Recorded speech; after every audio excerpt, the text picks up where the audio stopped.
She was rejected while carrying twins. The Lycan king says now he has three treasures.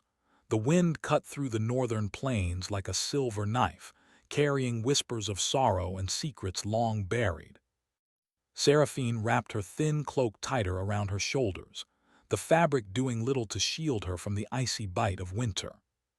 Her footsteps left shallow impressions in the frost-laden ground as she made her way away from the great gates of her home, now nothing more than a place of shame and bitter memories. The village around her had grown silent, as if the earth itself mourned her exile. She had carried a secret within her, a life, or rather two lives, twins. The thought had once filled her with a quiet, radiant hope, but now that hope had been shattered. Her family, fearful of scandal, had cast her out. Whispers of disgrace and illegitimacy had spread like wildfire, and doors that had once welcomed her were now firmly closed. Even the servants she had grown up with now averted their eyes, unsure whether to offer comfort or obedience to their new social rules. The sun had long since dipped below the horizon, leaving the world in hues of dark indigo and silver. Seraphine stumbled over a frozen root and caught herself against the rough bark of an ancient oak. The forest loomed before her, an endless tangle of shadows and secrets. It was said that the woods were cursed, that the spirits of the lost roamed freely beneath the twisted branches. Yet it was the only refuge left, the only place where no human eyes could judge her. She inhaled deeply, her breath fogging in the cold air, and stepped forward. The forest welcomed her with a heavy silence, a stillness that pressed against her heart like a stone. The snow crunched softly beneath her boots as she walked deeper, guided by instinct rather than knowledge. Shadows danced in the corners of her vision, and more than once she thought she saw shapes moving just beyond the reach of the moonlight. But she pressed on, driven by a need she could not name, fear perhaps, but also hope that somewhere in the darkness there might exist a sanctuary. Hours passed, or perhaps it was only moments. Time seemed different here, as if it bent to the will of the ancient trees. Then from the darkness a presence emerged. At first it was just a shadow, a ripple among the twisted trunks, but gradually it took shape. He was tall, broader than any man she had ever seen, with shoulders strong enough to carry a kingdom, and eyes that gleamed like amber in the moonlight. His hair fell around his face in dark waves, almost blending with the night, and his movements were smooth, predatory, yet there was a quiet dignity in them. Seraphine froze, a mixture of fear and curiosity rooting her to the spot. She had heard stories of the Lycan king, a creature of legends, half man and half beast, feared by all who lived in the northern lands. They said he could tear forests asunder with a single howl, that his power was unmatched, and yet no one truly knew him. Few had survived to tell the tale. "I know why you are here," the voice said, low and resonant, echoing like thunder beneath the canopy of trees. "And yet you wander as though lost, though your path has been set by your own sorrow." Seraphine's lips parted, but no words came. Her heart raced, both from fear and an inexplicable sense of recognition, as if the forest itself had chosen to reveal its guardian at this moment. The Lycan king stepped closer, and she could feel the heat of his presence, the weight of his gaze. "You carry life within you," he said, his voice softer now, almost curious. "Two lives, if I am not mistaken, and yet the world has rejected you. Why should I care for what others cast aside?" I have nowhere else to go," she whispered, her voice trembling. "My family, they do not want me. I do not know how to protect them." Kale, the Lycan king, regarded her for a long moment. His amber eyes seemed to pierce through the layers of her fear, of her sorrow, of her shame. He did not step closer, but the air itself seemed to bend toward him. "You speak as though your life is already over," he said, "and yet there is a strength in you that defies even your own despair." Seraphine shook her head, tears freezing along her lashes. "I am nothing," she said, voice barely audible. "Just a girl who was abandoned while carrying what should have been her greatest joy. I cannot even protect myself." Kale's expression softened, though not completely. There was an edge to him, a predator's sharpness that never left. "You call yourself nothing," he said. "Yet within you are two sparks of life, precious, fragile, and worth more than the kingdoms that quake before me." He paused, and the shadows around them seemed to shift in acknowledgement. "And now you have three treasures. Do you understand what that means?" Seraphine's breath caught. Her mind raced. Treasures. Was he mocking her, or was he speaking of her children? Her own hope, once buried under shame and fear, dared to rise. I do not understand," she admitted. Kale stepped closer, the faintest silver light reflecting off his skin, casting him in a mythic glow. "I do not mean mere gold or jewels," he said. "I mean what cannot be taken by force, what cannot be claimed by a crown or a sword. You and your children, the lives that grow within you. That is why you have drawn my attention." Seraphine's knees weakened, but she steadied herself against a tree. There was a weight in his gaze, an unspoken promise that both terrified and captivated her. "And what do you intend?" she asked, her voice small. Kale's eyes narrowed slightly, a hint of the beast beneath flickering across his face. "To protect what is mine in ways that you cannot yet imagine." His words were both comforting and frightening, carrying the tension of unspoken power and potential danger. "You may trust me, or you may perish in the cold. The choice is yours, but the forest does not lie, and I do not forgive easily." Seraphine swallowed hard. She had lived her life bound by rules and expectations. And yet here, in the heart of the cursed forest, before a creature both terrifying and magnificent, she felt a strange stir of hope. Perhaps she had been cast aside by humans, but here she might find sanctuary, or at least a chance to survive. "Then I will trust you," she said finally, her voice trembling but resolute, "if it is the only way to protect them." Kale inclined his head, the motion deliberate, regal, almost solemn. "Good," he said. "Then rise, for the night is long and the path is treacherous. I will take you to a place where no harm can reach you, though even there trials await. You must be ready to face them, for strength is born from endurance, and hope is forged in shadows." Seraphine rose, trembling but determined. She followed him, her mind a whirlwind of fear, wonder, and something she did not dare name, an unfamiliar heartbeat of anticipation. The forest seemed to part for them, the shadows bending as they moved deeper into the night. The further they walked, the heavier the silence became, filled not with emptiness but with unspoken truths. Every crackle of ice beneath their feet, every distant howl, seemed magnified. Seraphine wondered what awaited her in Kale's stronghold, a place rumored to be alive with magic and danger alike. She knew only one thing. She had left the world that rejected her, stepping into a world she did not yet understand, one ruled by the Lycan king and bound to her unborn treasures. Finally, they reached a clearing. Moonlight spilled over a black stone structure, grown from the roots of the forest itself, ancient and formidable. Kale paused at its entrance and looked back at her. "Beyond these walls the world will test you," he said, "but fear not. For in protecting you, I may find that even a king can learn something new about mercy, about love, about what it truly means to hold a treasure." Seraphine looked up at him, her heart pounding, and felt a strange mixture of awe and apprehension. The air was thick with magic, and yet beneath the fear there was a thread of hope, fragile and bright. She took a deep breath and stepped forward, leaving the world she had known behind. The moon hung low in the sky, its silver light touching the edge of the forest as if to bless, or to warn, the path ahead. Kale's amber eyes glowed in the shadow of the stronghold, watching her every move. "Three treasures," he murmured softly, more to himself than to her. "And now begins the time when even the strongest hearts may be tested."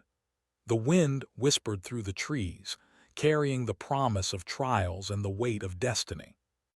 Seraphine swallowed hard and stepped over the threshold into a realm where legends breathed, where monsters and kings walked together, and where her life, and the lives of her unborn children would never be the same. And in the stillness that followed, only one thing was certain: nothing would ever be the same again. The stronghold rose from the heart of the forest like a monument carved by shadow and moonlight. Black stone intertwined with the roots of ancient trees, their twisted branches reaching skyward as if guarding secrets that had long been forgotten. The air was thick with an energy Seraphine could feel in her bones. Magic, or perhaps something older than magic, seemed to hum beneath the stone floor, vibrating with each heartbeat of the forest. Kale, the Lycan king, led her through the entrance. The doors closed behind them with a weight that resonated like a drumbeat, echoing through the silent halls. Torches lined the walls, their flames dancing in rhythm with the shadows, throwing the corridors into perpetual motion despite the stillness. Seraphine's fingers brushed against the cold walls as she walked, searching for courage she did not feel. "This place," she whispered almost to herself, "it's alive." Kale's amber eyes glimmered in the torchlight. "It is not alive, only aware. Those who enter must learn respect, or the walls themselves will remind them of their place." His voice held no malice, yet it carried a weight that made her chest tighten. "Do not think you are free here simply because no human hands guard these halls. Freedom is earned and trust is far harder." Seraphine shivered. "And how am I supposed to earn trust from someone like you?" Kale paused, studying her with a predator's patience. "By showing courage, by standing even when fear drives you to your knees. By understanding that sometimes survival depends on obedience as much as defiance." His tone was measured, almost teasing, but there was an undercurrent of seriousness that sent a chill down her spine. They walked deeper into the stronghold, the corridors widening into chambers filled with strange artifacts. Blackened swords that seemed to hum, crystal orbs that reflected faces from another world, and tapestries that shifted subtly when not observed directly. Seraphine felt both awe and unease. This was a kingdom unlike any she had ever known, a place that defied reason yet demanded respect. Kale led her to a room at the far end of the hall. The floor was polished obsidian, reflecting the moonlight that filtered through a high window. At its center was a bed of thick furs and pillows, simple in appearance but woven with protective enchantments. "Here you will rest," Kale said, "and here your children will be safe. But understand this: safety is not the same as comfort. The world outside this room is neither kind nor forgiving." Seraphine nodded, though her heart raced with a mixture of relief and fear. She set her cloak down on the furs, her hands trembling. I don't know how to thank you," she said quietly. Kale's gaze softened, though only slightly. "Do not speak of thanks yet," he said. "We have only begun. You are far from safe, and your children, your treasures, will test you in ways you cannot imagine. Trust me when I say that my presence here is not for your gratitude but for your survival." Her fingers tightened around the edge of the fur. "Why me?" she asked. "Why would a king know? Why would you care about someone like me?"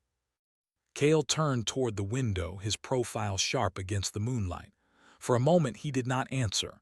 Then his voice came, quieter than before, almost a whisper meant for no ears but her own. "Because you are alive," he said. "And because in your weakness I see something stronger than the mightiest warriors of my kingdom. Perhaps it is fear that has taught you courage, or loss that has taught you endurance. Either way, you carry life, and life is a treasure that no crown or sword can claim. That is why you have drawn my attention." Seraphine's heart pounded. She had known despair, shame, and loneliness, but no words had ever struck her as Kale's did. To be seen, not for her family, not for her title, not for her mistakes, but simply for herself and the lives she carried, was both terrifying and intoxicating. The silence between them stretched, filled only by the faint hum of the stronghold. Finally, Kale's voice cut through the quiet, commanding yet gentle. "Rest now. Tomorrow, you will begin to learn what it means to survive here and to protect what is yours. But be warned, obedience is not submission. It is the difference between life and death. Seraphine lay on the furs, staring at the ceiling. Sleep did not come easily. Every creak of the castle, every flicker of the torchlight made her heart leap. She thought of her unborn children, their small forms moving within her, a reminder of both her fragility and her strength. She had never known a fear so deep or a hope so fragile. Yet in the shadowed corners of the room, she felt a flicker of something she had thought lost forever, the quiet possibility of trust. The next morning, the stronghold revealed itself in more detail. The halls were lined with rooms containing creatures both magnificent and strange, wolves larger than any she had ever seen, eyes glimmering with intelligence and loyalty, enchanted mirrors that reflected not the present but possibilities, and statues that seemed to shift slightly when no one looked directly at them. Kale guided her through these spaces, speaking of rules and expectations, of dangers that lurked outside, and of the ways in which she must be cautious yet decisive. "Why do they obey you?" Seraphine asked, gesturing toward the wolves that moved silently beside them. Kale's eyes darkened, a shadow passing over his expression. "Because they respect power," he said simply. "But respect is earned through understanding, not through fear alone. A king's strength lies not in his ability to strike, but in his ability to protect those who follow him." He glanced at her then, and she caught a glimpse of something raw in his gaze, burden, sorrow, and a glimmer of longing. They spent the day navigating the stronghold's challenges. Seraphine learned to move quietly, to read the subtle cues of the enchanted halls, and to trust instincts that had lain dormant for years. Each success brought a spark of confidence, yet Kale's presence remained a constant tension. She feared him, she admired him, and she could not deny the strange pull that seemed to draw her toward him. By evening, they stood on a balcony overlooking the forest. The moon hung low, silver and vast, casting its light across the trees. Kale leaned against the stone railing, silent, as if listening to something beyond the reach of mortal ears. "You are thinking too much," he said abruptly, his voice low but not unkind. Seraphine glanced at him, startled. "I am?" "Yes," he said. "Fear is natural, but it is not your master. Let it guide you, but do not let it chain you. Courage is not the absence of fear, but the choice to move forward despite it." She frowned, trying to absorb his words. "And what of you?" she asked quietly. "Do you ever let fear guide you?" Kale's jaw tightened. "I have learned that fear can be a teacher, but it can also be a prison.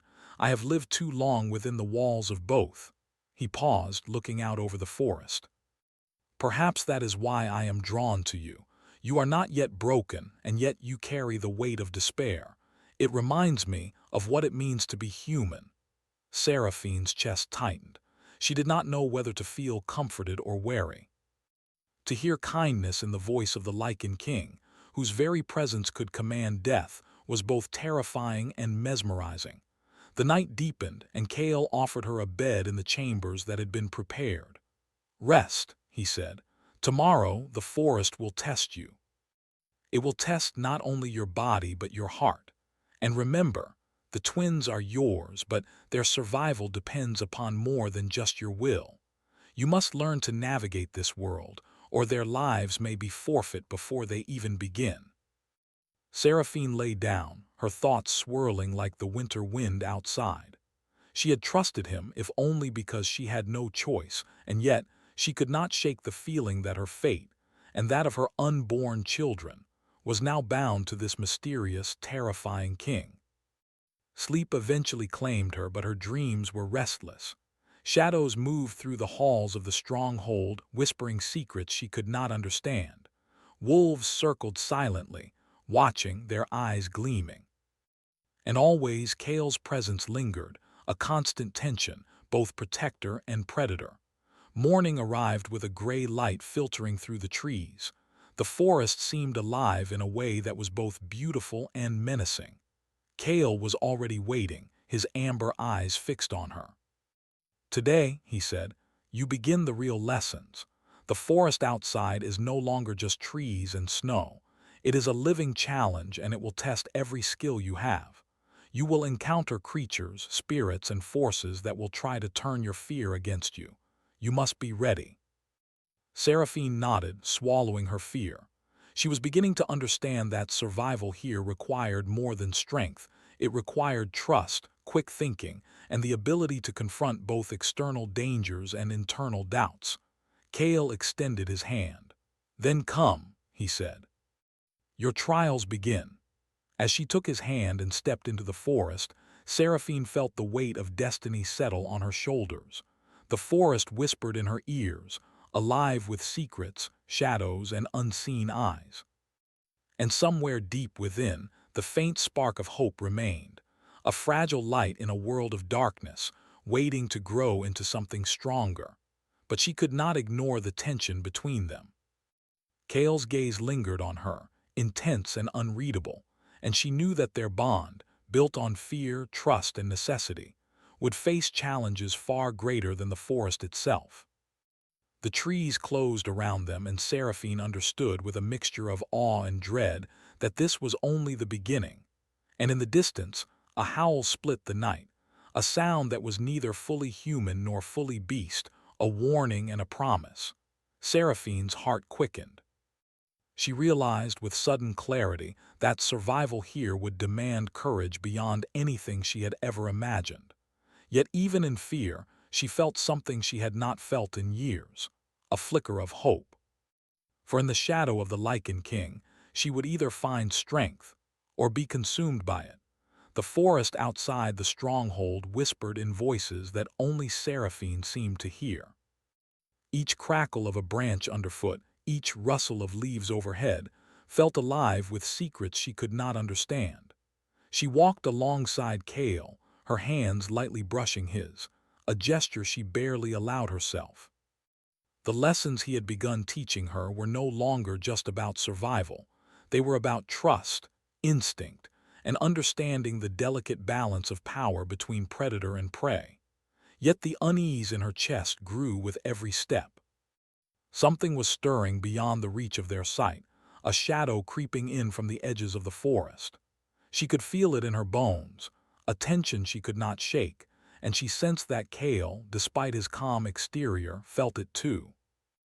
They reached a clearing where the snow had melted in patches, revealing earth blackened and twisted. Kale paused, his gaze sweeping the trees with the precision of a hunter. "The forest tests not only your courage but your heart," he said. "You must learn to face what cannot be seen and to trust what cannot be heard." Seraphine swallowed hard, her gaze fixed on the shadows. "Do you mean spirits?" she asked, her voice trembling slightly. Kale inclined his head. "Sometimes," he said. "But often the greatest danger comes not from the forest itself, but from the hearts of men. Trust is a fragile thing, and betrayal can strike when least expected." Her pulse quickened. Memories of her family's rejection and whispers of dishonor rose to the surface. She shivered, realizing that betrayal could come from anywhere, even those she once considered friends. A sudden movement caught her eye. From behind a cluster of dark trees, a man stepped forward, dressed in the fine garb of the northern nobility. His smile was smooth, too practiced, and his eyes gleamed with an ambition that made Seraphine's stomach tighten. It was Lucian, a noble she had once known, a man who had admired her before her disgrace had cast her aside. "Seraphine," he said, bowing slightly, though his gaze never wavered from hers, "I have come to offer you safety. Come with me and your children will be protected. Your life can be restored." Seraphine's heart ached. The temptation was strong. Safety, familiarity, and perhaps a chance to escape the shadow of the Lycan King. It called to her like a warm fire in a cold night.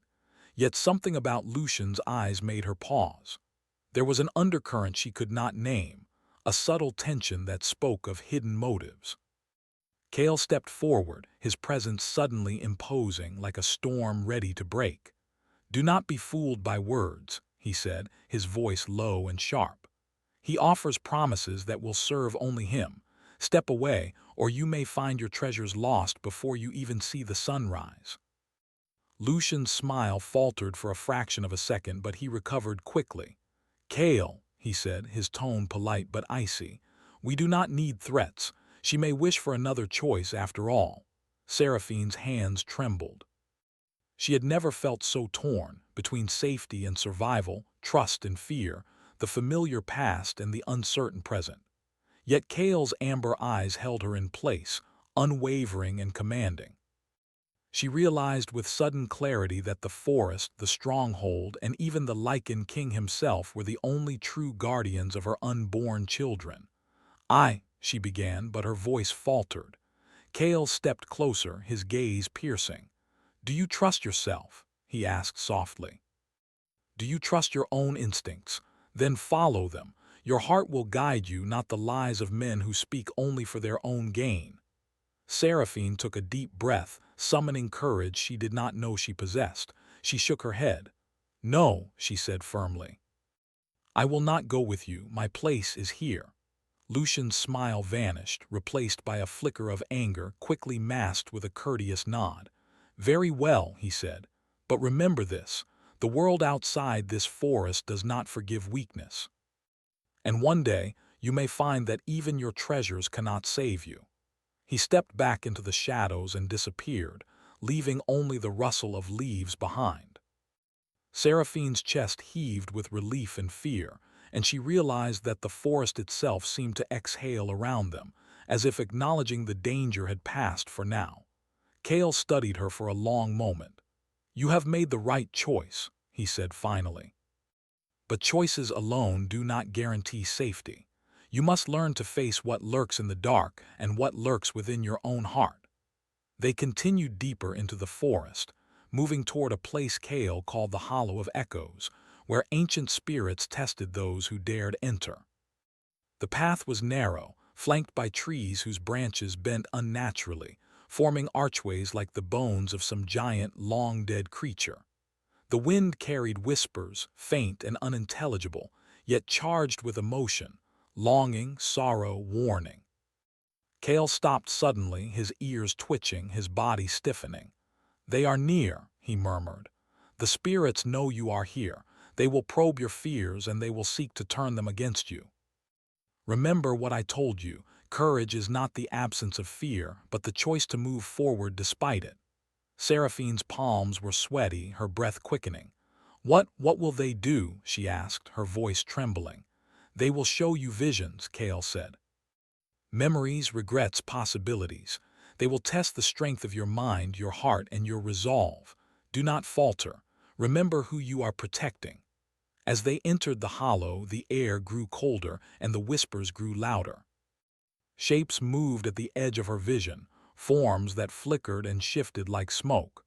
Seraphine's pulse pounded, and she clutched her stomach instinctively, thinking of the twins. She could feel them moving inside her, as if responding to the tension around her, tiny sparks of life she had vowed to protect at any cost. The spirits appeared before her, taking forms that were familiar and terrifying. First she saw her family, their faces twisted with disappointment and anger, their voices accusing. "You have brought shame upon us," they whispered. "You are unworthy of life, of love, of your children." Seraphine shook her head, tears pricking her eyes. "No," she cried. "I am not nothing. I am their mother and I will protect them." The forms shifted, and now she saw Kale, but not as he was. His eyes glowed with an anger and sorrow she had never seen, his hands raised as if to strike her. "You do not belong here," the vision said. "Your trust is a mistake. You cannot survive this world." She stumbled backward, her mind reeling. This isn't real," she whispered, clinging to her own voice. I know who you are, Kale, and I know you would never harm me." Kale stepped forward, his presence grounding her.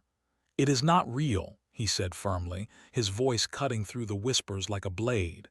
"They feed on fear. Breathe, focus, and remember what you are protecting.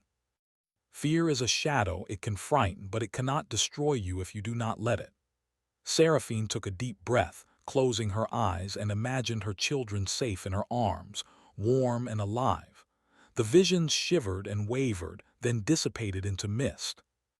The whispers faded, leaving only the cold wind and the soft crunch of snow underfoot. Kale's gaze softened as he studied her. "You did well," he said.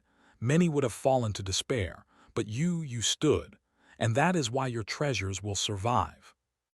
Seraphine sank to her knees, exhausted, but a small spark of pride warmed her chest. I did not think I could," she admitted. "You are stronger than you know," Kale said, "and yet there is more to learn. The world outside these trees is unforgiving, and the enemies that seek to harm you do not always wear masks you can see." Seraphine looked up, meeting his amber eyes. "Enemies?" she asked, unease creeping back into her voice. Kale's expression darkened. "There are those who will come for your treasures, not knowing their true value and not caring who must be harmed to claim them. You must be ready. Trust your instincts and trust me when I say that your courage will be tested again, soon." The forest seemed to hold its breath, the air thick with anticipation. The trees shifted as though whispering secrets, and the faint outline of distant figures appeared beyond the snow-laden branches. Seraphine's pulse quickened. The threat was near, and the uneasy bond she had begun to form with Kale would now be tested, not just by spirits or fear, but by the living, scheming world outside the forest. Kale stepped closer, placing a hand lightly on her shoulder. "Whatever comes, remember this," he said softly, almost a whisper. "You are not alone. I will stand beside you, and your children will be safe as long as we endure together. But you must be ready to face the shadows, both those without and those within." Seraphine nodded, determination settling into her chest like fire. She would not falter again, not for herself and not for the treasures she carried. The path ahead was uncertain, dangerous, and filled with betrayal. But she was beginning to understand that strength could be found even in fear, and that courage was forged not in safety, but in facing the darkness.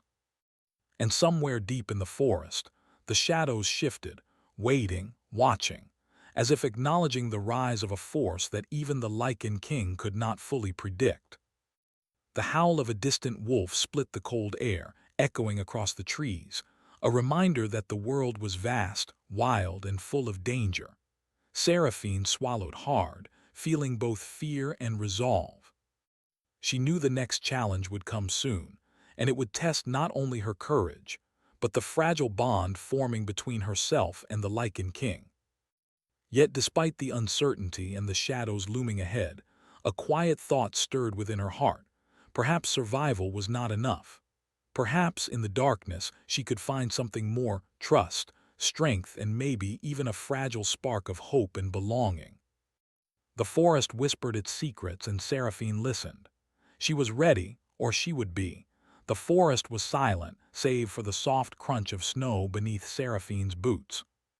A gray dawn had begun to settle over the trees, and the pale light filtered through the branches like silver threads. She walked alongside Kale, her hand brushing his, feeling the quiet strength in his presence.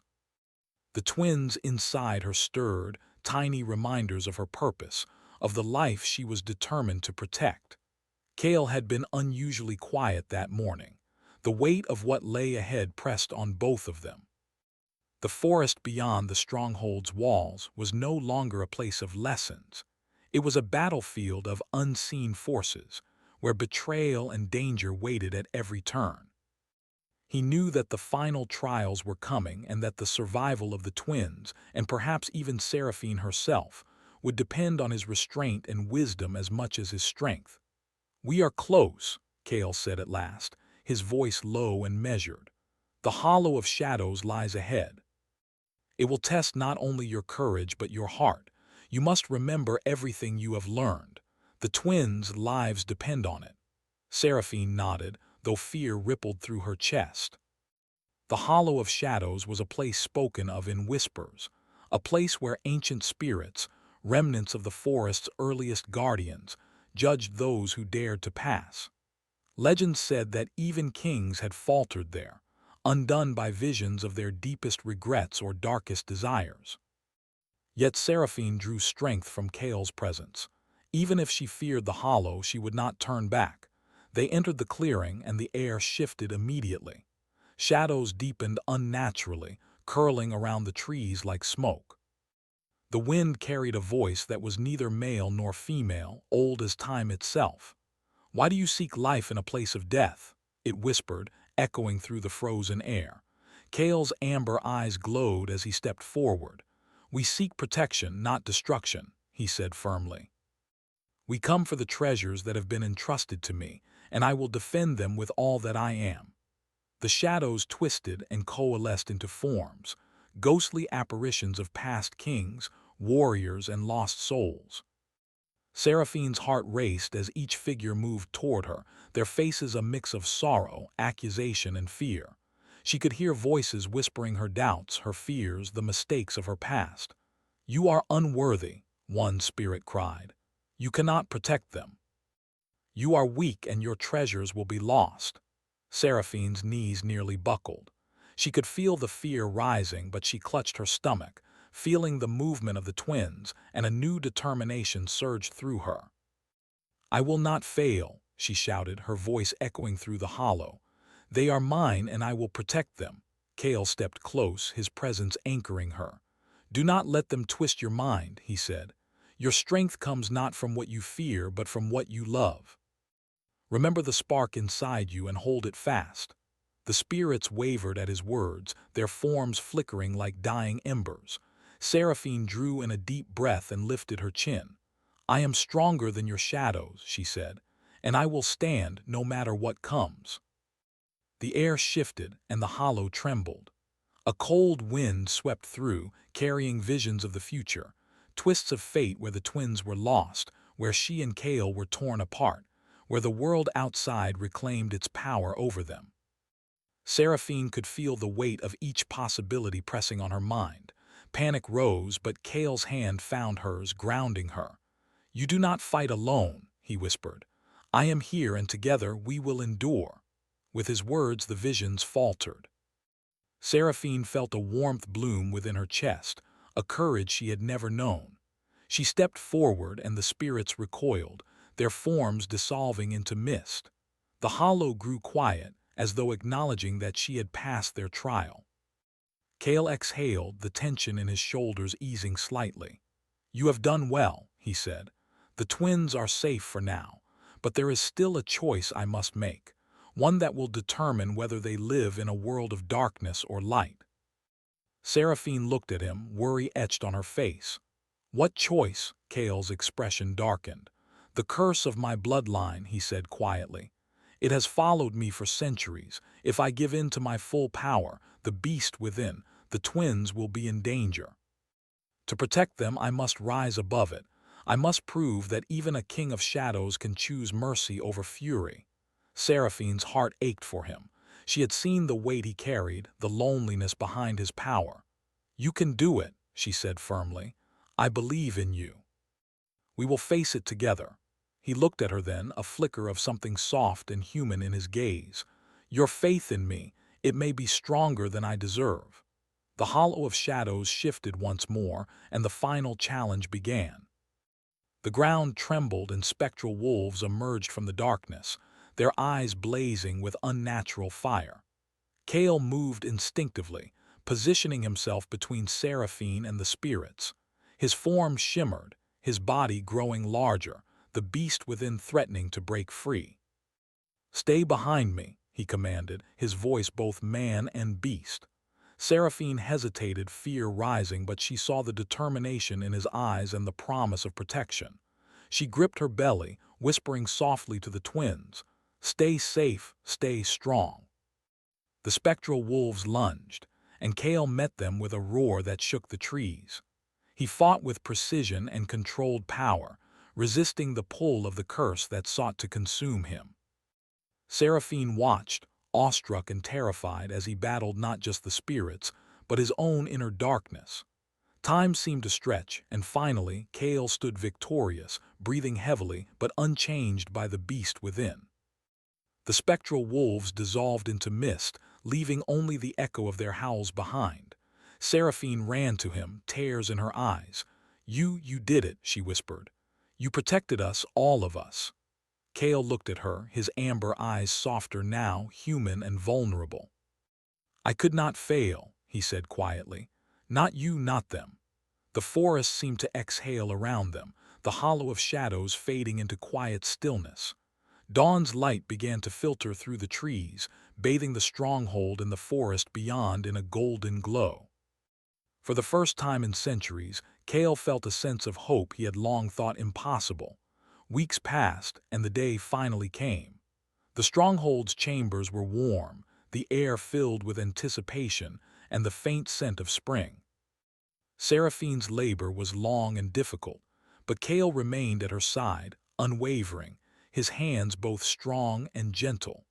The twins were born under the pale light of dawn, their cries soft yet powerful, carrying the promise of life and new beginnings. Seraphine held them close, marveling at the fragile perfection of their small bodies. Kale knelt beside her, his hand resting lightly on her shoulder, his gaze never leaving the children. "You were right," he said softly. "Strength is not only in power, it is in mercy, in protection, in love. And now I have my three treasures." Seraphine looked up at him, tears glistening in her eyes. "And perhaps," she said gently, "one heart to hold them all." Kale's lips curved into a faint smile, a gesture rare and fleeting yet full of warmth. He reached out, his hand brushing Seraphine's hair back from her face. "Yes," he said, "one heart bound by hope, courage, and love. Perhaps even a king can learn what it means to truly care." For the first time, the stronghold felt like a home. Not just a fortress of stone and shadow, but a place where life could grow, where hope could flourish, and where the bond between them, forged through fear, trust, and courage, could endure. Yet even as they embraced their new life, the forest outside stirred. The shadows that had once threatened them now seemed to shift with curiosity rather than malice. The trees whispered in the wind, a song of ancient approval and quiet watchfulness. Kale held the twins close, their tiny hands curling around his fingers, and Seraphine rested her head against his chest. They had survived the trials of the forest, the betrayals, and the darkness within themselves. And in that moment, beneath the rising sun and the silent gaze of the ancient trees, they understood something essential. The world could be cruel, shadows could linger, but love and courage could transform even the darkest heart. "Three treasures," Kale murmured, his amber eyes reflecting the golden dawn. "And now perhaps a family." Seraphine smiled, her heart full.